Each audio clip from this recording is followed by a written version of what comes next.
We begin with Chief Meteorologist David Paul. So Dave, what happened today? Boy, that storm that spawned a tornado in Wharton County, that thing stayed just south of Highway 59. Those cars were dangerously close, but it never crossed over 59. Now the line of storms that caused all this mess has pushed well out into the Gulf of Mexico, and things are settling down. Thunderstorms now moving away from Galveston and the Bolivar Peninsula, and we're clearing out for the inland areas. Multiple tornado reports. This one near McKay. There's Wharton. This is Wharton County.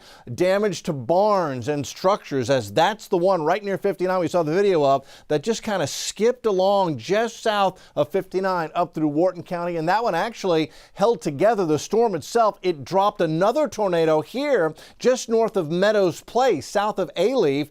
Reports of minor damage when that one touched down as well. Then the storms continue to race east. That's the water spout. We showed you a video just a moment ago going across Lake Houston. That's 1960, the 1960 bridge over Lake Houston, the Atascocita being right here. So that's the water spout that then moved inland, and then that spawned another funnel cloud as it continued on to the north and east. It eventually pushed another and dropped another tornado into Liberty County. Things have settled down markedly since then. It's 70 in Galveston. Every now and then we can see a little flash of lightning way offshore, but again, those storms are moving the way. Seawall Boulevard is a little bit damp, but that's the worst of it. Settling down tonight.